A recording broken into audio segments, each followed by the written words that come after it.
big silence. The big silence. What's up? Welcome to the Big Silence Podcast. I am so excited to be here. We are in week 2, 3 of 2023, and how many? The middle. We're in the middle of January 2023. There are so many cool things happening at the Big Silence that we've already been working on. We started on this programming in 2022 and focusing on our youth and our youth programs. So I just want to say, make sure that you sign up at thebigsilence.com to our newsletter to stay informed, especially if you're in Austin and you have youth that want to, that's such a weird word, kids, that want to be involved. We're doing movement and mindfulness, and these programs that we're coming out with this year are going to change your life. It's all based on what did Karena Dawn want at 10 years old to 20 years old? What would have saved me from a situational depression, from a suicide attempt, to make those years easier? And that is our goal with the foundation. So let me just dive into Dr. Elisa Hallerman, author of Soulbriety. I love this because I was talking to Elisa before the podcast and after and during, and we have so many similarities of growing up, same generation, and everything that happened with us. And that's what, connecting those dots when I was in that decade of really changing and developing years, thinking I was alone. And then I meet so many through the podcast that I'm like, well, shit, yeah, the same story or similar.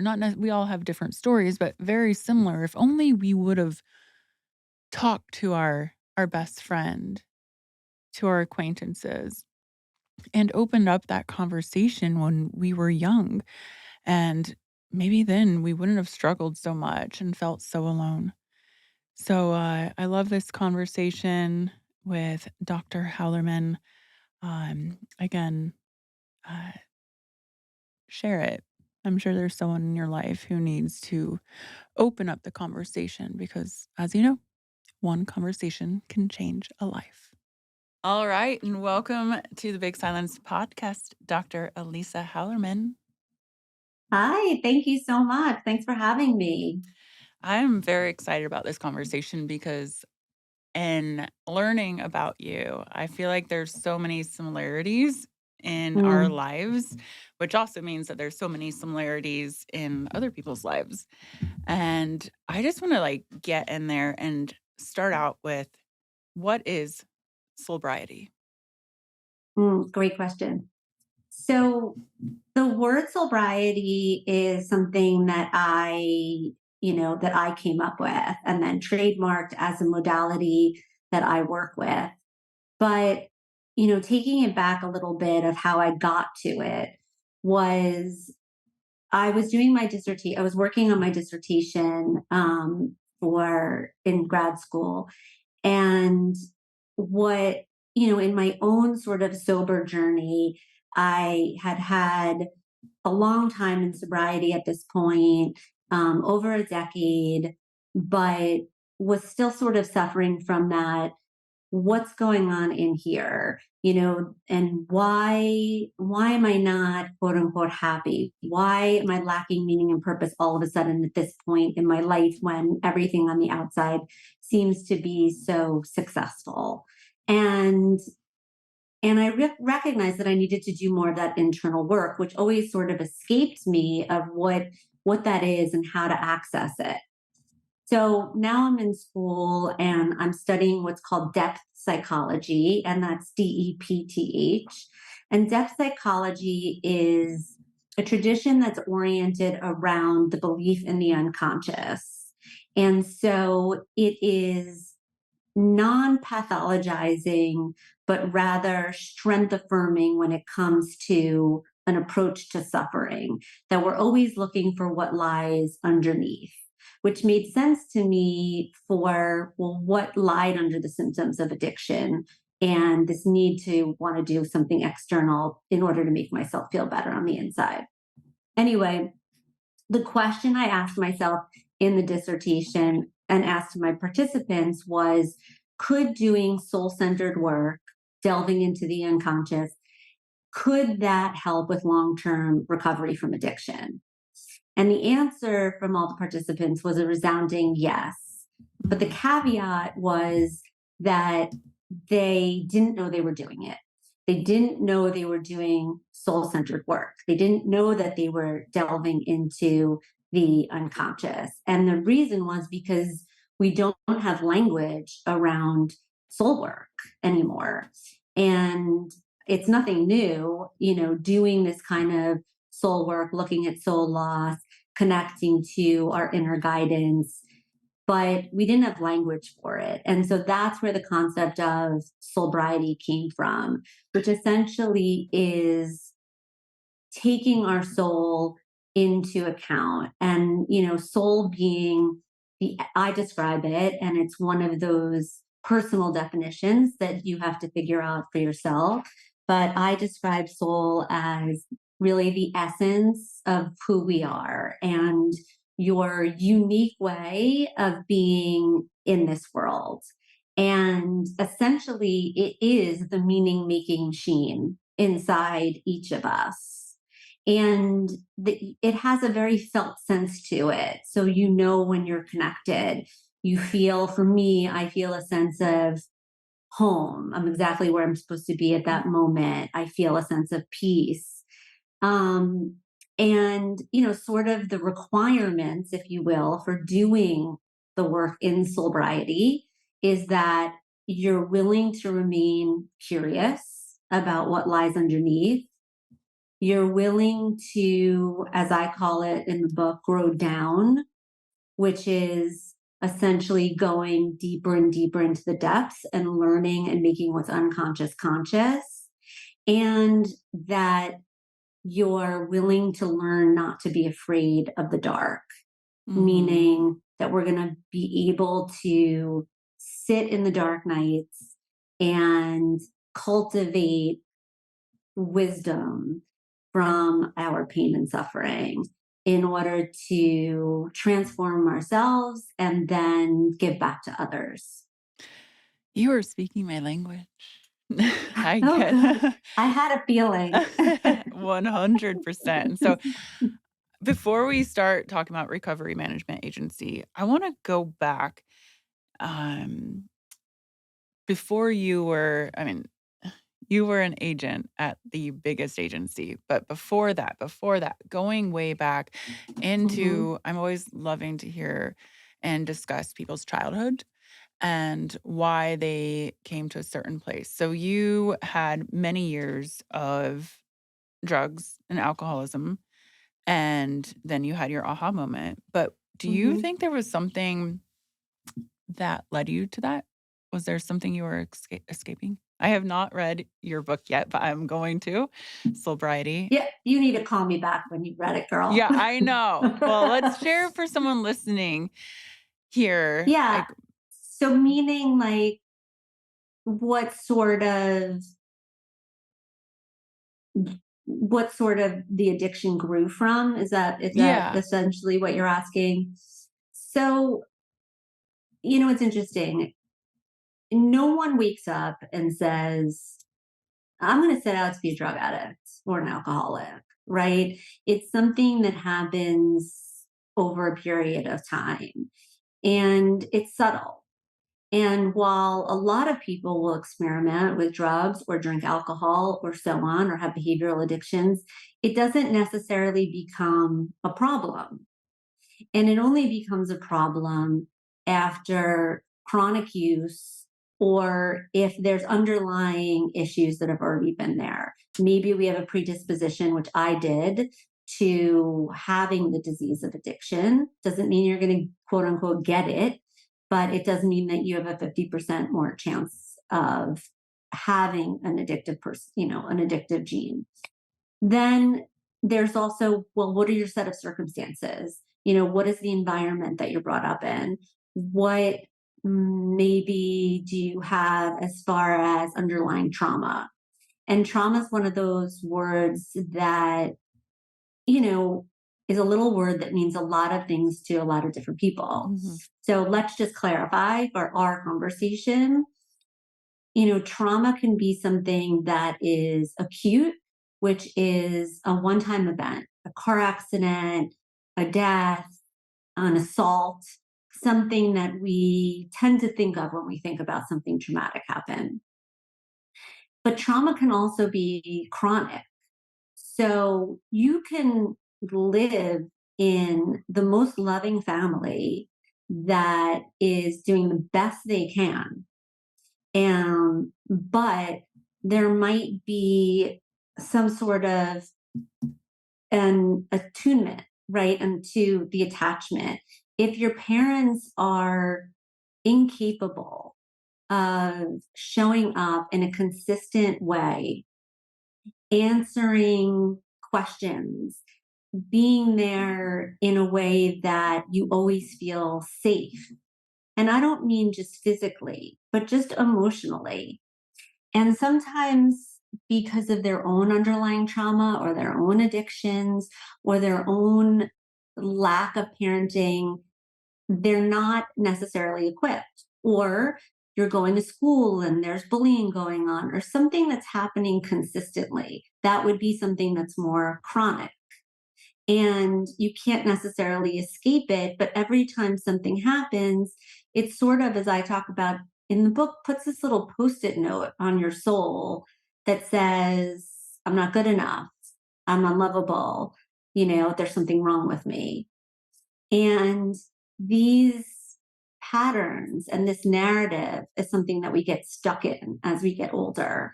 And so if we've had this sort of relational trauma, if you will, it makes it hard to have relationships that are healthy in the future. And so for me, I think it was a little bit of, I had this really loving house. My parents were doing the best they could with what they had and what they knew. But there was a period of time when my mom was suffering from her own addiction and my dad wasn't as present.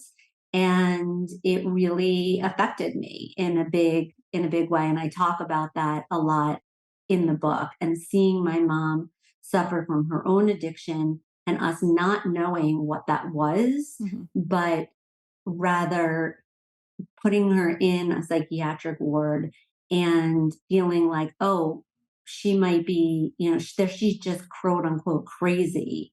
And so not understanding what that was, and then living in fear of like, well, something's inherently wrong with me then. Mm-hmm. And then for me, I didn't start drinking until I was 17. But right from the beginning, it was, I hate the taste of this, but I love the way this makes me feel. And I'm looking to get drunk every single time I have a drink. There's no sipping, there's no enjoying it. It's all about feeling better than I felt before I put it in my mouth, feeling prettier and funnier and able to socialize more and just have less inhibition in general. And so that was my drinking pattern from day one. Yeah, It wasn't, and yeah. Yeah, I think most teenagers, when you start drinking, that is it. For me, it was at a very Mm-hmm. young age. It's escapism. It's getting away, and then like feeling insecure, and I'm not good. Same thing. I'm not good enough, and this. But when I have a drink as a teenager, then I am like the life of the party. Everyone loves me, but Mm-hmm. it is not the cure all, obviously. Um, so then how did that progress? So you started drinking and then moved to drugs and So eventually I finished college and I finished law school and I was working, and I'd managed to achieve these things even with my drinking. And then I ended up moving to California. And what happened for me after that was I was introduced to harder drugs, and cocaine became, um, the love of my life. yeah. And I was very much cocaine champagne kind of girl. And I ended up really becoming addicted in a terrible way. And that's what took me down quicker. For me, I'd experienced when I got to California the loss of one of my close friends to suicide. Mhm. And it was extremely traumatic. Without that goes without saying. And I didn't get the proper help. So I started having all of these symptoms of anxiety and OCD like behavior and panic attacks. And I didn't understand where this was coming from. So I didn't get any help. So instead of feeling this way, it seems like the quick and easy fix was just to keep anesthetizing that with drugs and alcohol. But as we know, drugs and alcohol or anything that we reach for externally has an expiration date on it, and it does not enable us to have long term feeling better. It's really a short period of time. And then the very thing that was our medicine becomes our poison. Yeah, so you moved to California, which LA. Hmm. I feel like we were in the same nightclubs during the same time, early 2000s. Mhm. That's right. I was there. Talk about that later. So, okay, so you moved there and you have graduated college and you are going into, you know, creating your career, your dream career at some of the biggest talent agencies. And I would suspect kind of going through the champagne and cocaine and all of that stuff and living that lifestyle. What was it? Can you describe that period and then what the shift was in your mind? Hmm. So the drug use was really early on in my career in Hollywood. So I didn't have any success until I got sober. So I just want to point that out. I was not functioning and dealing with this big job. So I was a young assistant and a young agent in Hollywood. And what had happened is what went from what felt like, oh, just partying and normal behavior and acceptable or socially acceptable, or so I thought, became really isolating and a one woman show and really dark. And my life was as small as looking through a straw. It was really narrow, where I started pushing away all my friends. I started pushing away my family. And my dealer was my, closest friend. And I was going to sleep at night thinking, well, if I don't wake up, so be it. Mhm, And what ended up happening was I knew I was in trouble. I knew that I was not okay, but again, didn't understand addiction, didn't know what it was, didn't know what was wrong with me. And so I was terrified that maybe what was wrong with me was what had happened to my mom. mhm. And so I didn't really do anything about it. And then what happened is that something happened, so another traumatic event happened, and I was pushed right back into the PTSD from the many years before. And I just knew without a doubt that if I didn't get help at that moment, that I was going to die. And my nephew was 6 months old at the time, and I'm extremely close with my sister. Um, and he was there when I was having my sort of nervous breakdown. And I just had this moment, this really soul centered moment where this little 6 month old wise old soul looked at me, and I was thinking, I'm going to die. I'm going to die. This is never going to get better. I'm incapable of getting better. This is my lot in life. And then I just heard this really loud voice that said, no, you are not allowed to get worse. You're only allowed to get better. You need to show up for him. I love that, and I think it's so important because in my story, in my book too, I speak about that moment of, like, this is not meant to be you. This is not the life that you are meant to live, and you have to make this change. And to be able to hear that voice Hmm.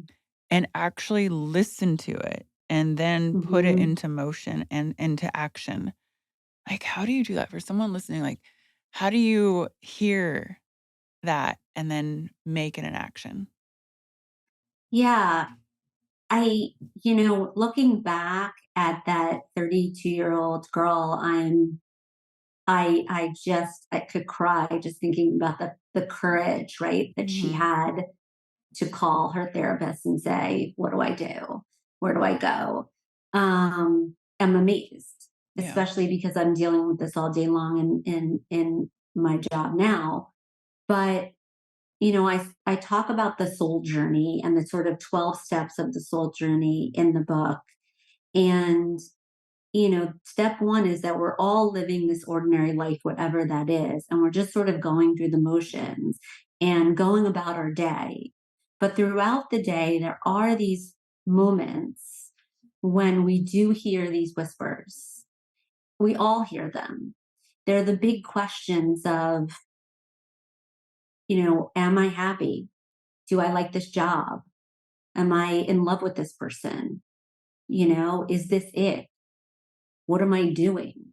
Right? But there's such big questions that we shush them and we just push them away. And what happens is that those whispers will become louder and louder and louder and louder until a brick house falls on your head and forces you to like be still. And I think that I had heard the whispers of, what are you doing? This isn't a life. You know, you're smart, you're a lawyer, you have all these things, like what, you can do. And why are you alone in a hotel room doing drugs for 3 days? Like, what is Mhm. wrong? So I was hearing whispers throughout. That was a day that it was particularly loud, and I felt like I had no choice. And I think that's common. And then what needs to happen in the very next moment, essentially, what ends up happening is these guides will appear for you once you've sort of acknowledged that voice, and then you can see in someone else or a book or something where you go, oh, that person did it, or this person did that. And you can hold on to there's possibility and work your way through the next parts of the soul journey. And I think for me, when I made that I need help moment, someone took me right away to a 12-step meeting. And I was, the kind of academic nerd that got the big book and went home and read it, which I know most people don't do, but I did. And I was very much like, oh my God, this is what I have. Like, okay, sign me up. Like, where do I who do I contact to be involved? Like, I want this. It was like someone had given me the answers to the test. Right. So then you go through 12 step and you're still working at the agency, yeah? And Yes. yes. And then you wake up and you're 5 years sober and you're like, Yeah. "This is not right. I'm not happy."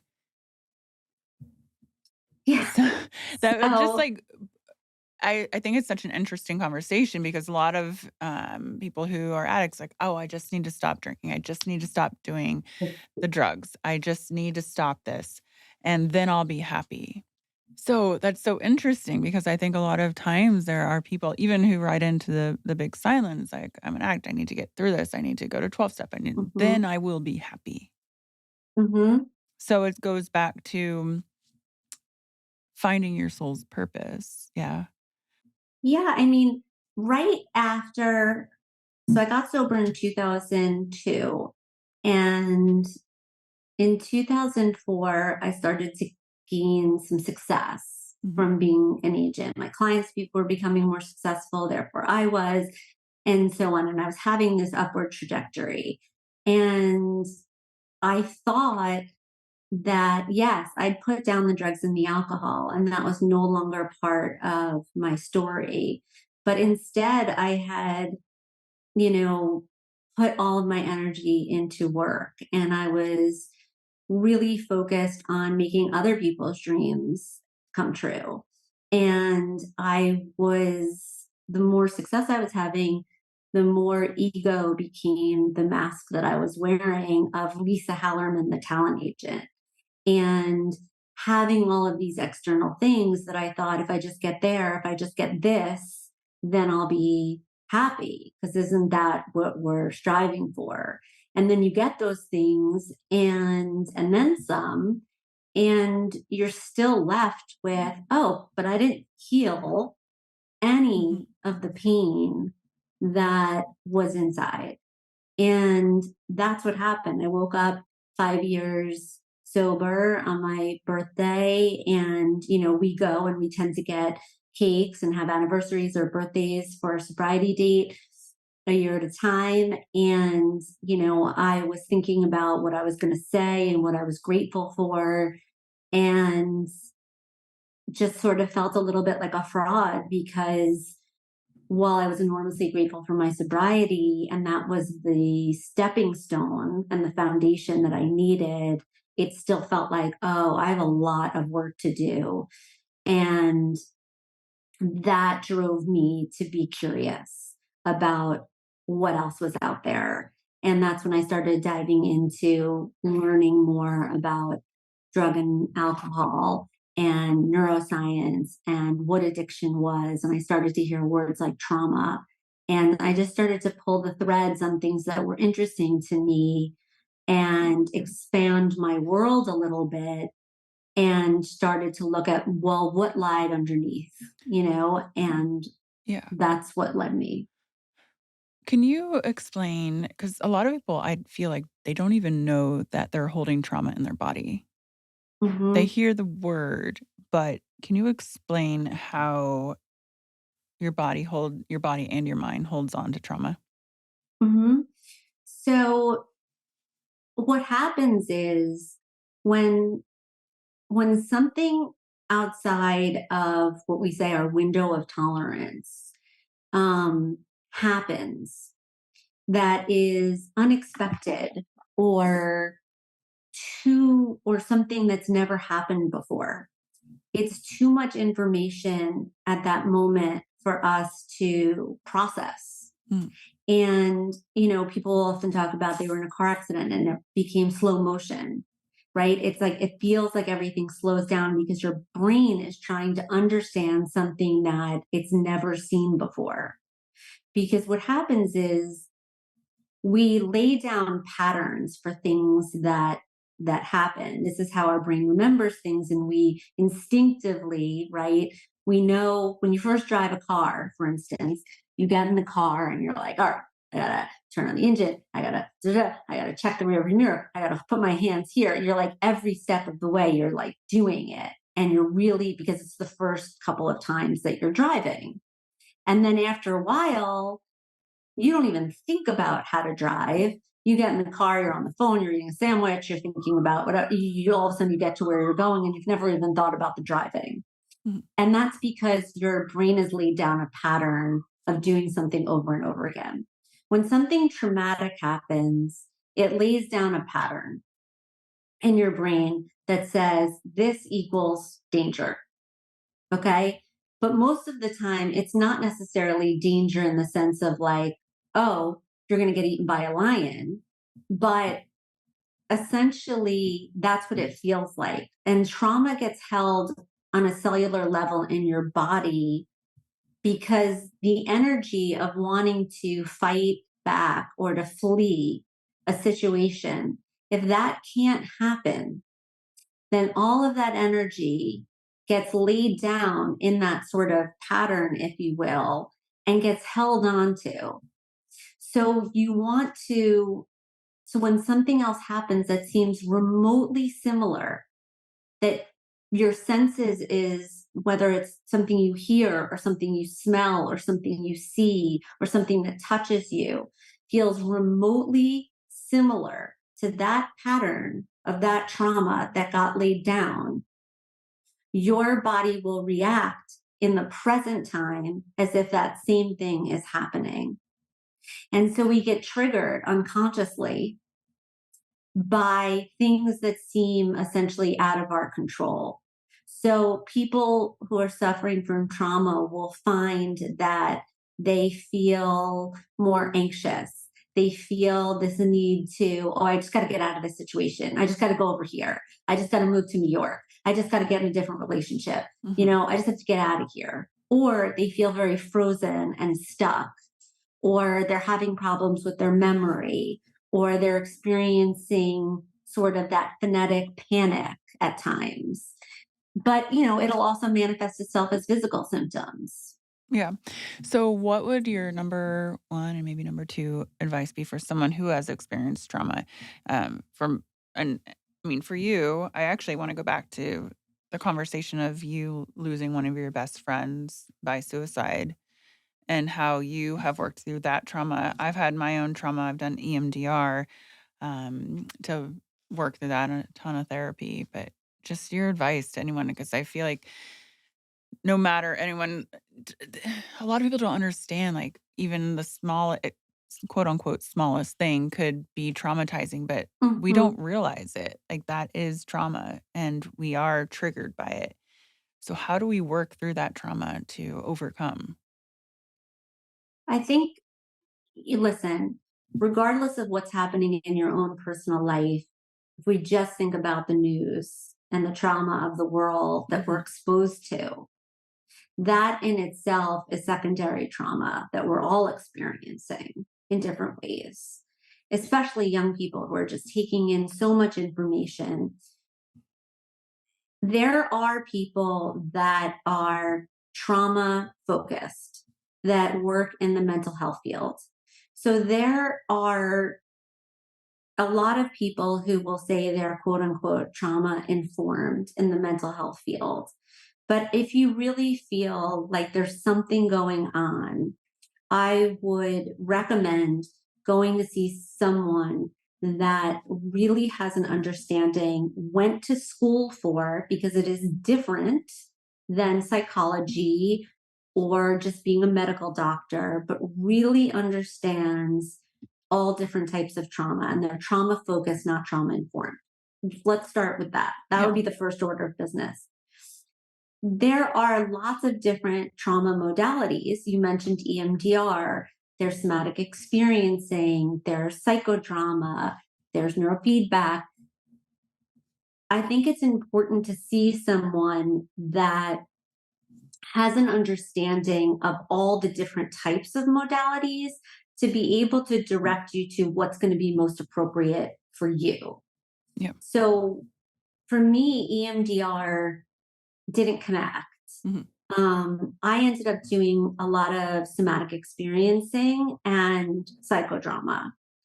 Everyone's brains are differently in the way that we process information, right? The way that we learn in school, whether you're someone that reads something and takes in all the information, or you need to watch it and see it happen to take in the information, right?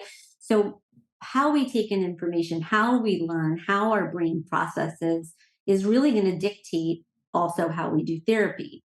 What we do know about doing trauma work is that you can talk about it till you're blue in the face, but talk therapy is not going to be the thing that helps release the trauma from your body. Yeah. That is going to have to be something that's that's specifically a trauma modality. Internal family systems is another model that a lot of people use that have had early childhood trauma. So there are a lot of different things out there, but you're going to need to consult with someone that really understands this world. Just like you would if you were having a heart issue, you would go see a cardiologist. Yeah. Can you explain more somatic experiencing? Sure. So somatic experiencing was is a practice that was founded by Dr. Peter Levine 30 years ago.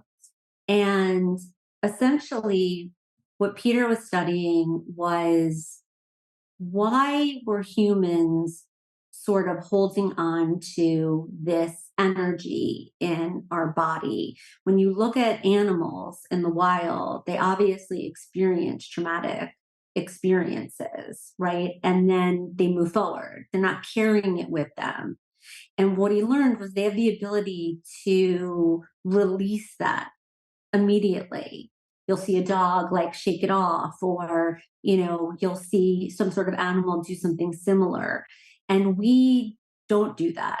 It gets laid down, like I said, and not all two people can be in the same traumatic, two people can be in the same car, have the same accident happen, witness the same things, but experience it afterwards as something completely different. So trauma is not necessarily the event that happened, but it's how we're reliving that in the present time. It's not about what happened in the past, it's about how we're experiencing it now. So so back to, back to somatic experiencing is a modality that really helps you identify where in your body you feel that discomfort Mm-hmm. and sensation. Now, not everybody can tap into their body. A lot of people are dissociated. That's why it's not for everyone. For me, 10 years into my sobriety, I was very connected with my body when I started to do the deeper trauma work. So, and I'm big on imagination, and I was studying depth psychology. And so I see things in images. And so for me, it was much easier for me to be able to close my eyes and tap into where in my body, my throat, my stomach, I felt that sensation. Mm-hmm. And then SE work, when you're working with the practitioner, will go into that sensation and back out to a place of safety, and back into that sensation and back out, and slowly titrate you in and out until you're able to release that. Yeah. I hold a lot in my throat. I don't get it as much anymore, but Mm-hmm. like I'm sure a lot of people who are listening are like, when your throat just like tightens up, Yep. it's a reaction. And we were talking earlier about how your body reacts, and I even under high stress, I just break out into rashes, and Mm-hmm. you know, it's so interesting there. But I want to. So for someone, well, actually, I have a question for you. Are you happy now? Yes, very. Very. And are there days? Well, let me rephrase Yeah, that. I live with a lot more joy yeah, than I ever did before. Am I happy every day? Of course not, yeah, but I don't think it's about that. I think it's about that, even when I'm not happy or when something happens. I went through a really bad heartbreak a couple of years ago, and it took me a very long time to be quote unquote happy, but I knew what to do with it. I knew how to walk through that dark night. I knew how to access that pain and drive it into something that would be transforming. So, but yes, I'm happier than I've ever been before because I feel much more at peace and more connected to my soul. And I know how to listen to this guide that I have, yeah. And that we all have. I asked that question too because I meet so many people who are, my relationship sucks, my jobs, everything sucks, sucks, sucks, sucks. Well, Hmm.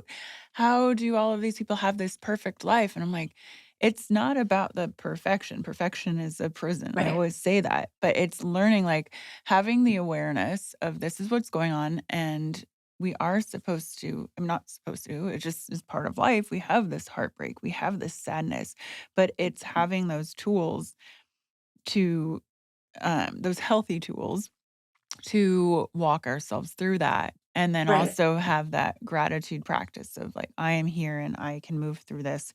And every heartbreak, just everything is just another step to make you stronger. But trying for me, it's always looking at something that's difficult and then turning that into something that's powerful and thriving from it.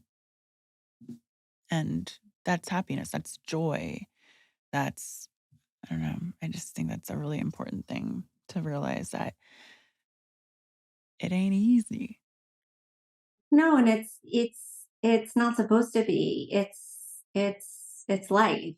Mhm, And life is about the peaks and celebrating those moments of achievement and the joy that goes into our life, but it's also about the valleys that we go into and about, no one's going to get out of this life without experiencing loss mhm, or grief or heartbreak or, you know, a lot of people are suffering from diseases or, there's a lot of things that are going to happen.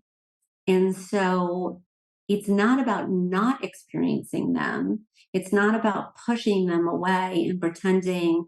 It's about understanding and maybe preparing a little bit in advance mhm, of how to not be afraid in those dark, right? Because when something happens so suddenly, a heartbreak, a divorce, a tragic loss, you're immediately pushed into, right? You're forced into this underground. You're forced into that dark night. And you're like, whoa, whoa, whoa, I wasn't prepared, right?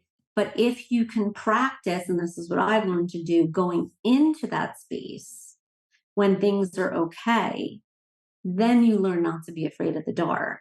So when, God forbid, you are pushed into that, you're a little bit more prepared. It doesn't make it easier to walk through the pain. It just makes you more equipped and less afraid. So, what would your top 3 pieces of being equipped to be in that dark night?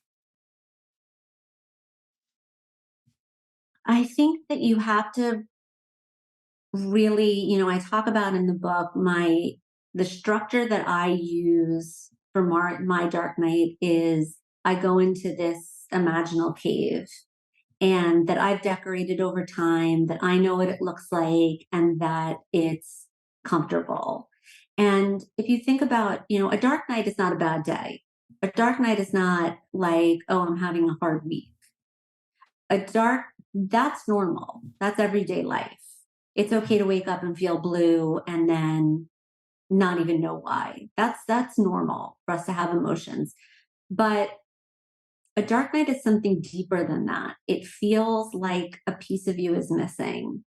It feels like you're fragmented. You've lost a part of yourself. People will say, don't recognize who I am anymore, right? And you don't know how long that is going to last. So that's the part that people get so scared. It seems insurmountable and it seems like it's never going to end or there's no way out. And so you can't deal with it every second of the day because you have to show up to your ordinary life, to your relationships, to your responsibilities, Mhm, to your work, to school, whatever it is. So you need to set aside time to be able to go into that space, whether that's in a therapist's office or going to a retreat or just practicing it on your own, where you're going into that space and you're allowing yourself to feel the feelings without being scared that they're going to overwhelm you. And and really, if that's unattainable for you in by yourself, that's when you need to get some extra help. And whether that's therapy or medication or whatever it is that you need, there's so much help out there. yeah, there is a lot of help, and I know I'm just gonna give a shout out to the Big Silence Foundation. If you need help finding a therapist or perhaps can't afford it, we have our Therapy for All program through the foundation. So just email us. We'll put the info in the show notes. Um, and I just want to thank you for this. I feel like we could talk more and I want to dive into recovery management agency and all of this, but maybe we can Mhm. have another conversation. I want to read your book Absolutely. and Soulbriety It's out in June, right? Or no, it came out this it's year. out It now. came out in, I was going to Yeah. say June 2023. No, it came out this year in 2022. December. Yeah. Yeah. So we will put all of the info in the show notes of how to connect with you. And I want to reach out to you. I'm going to DM you and we can have a little conversation about our similar lives. Yeah, let's do it. All right. Thank you so much. Thank you so much. It was such a pleasure. I'll talk to you soon. The big silence. The big silence.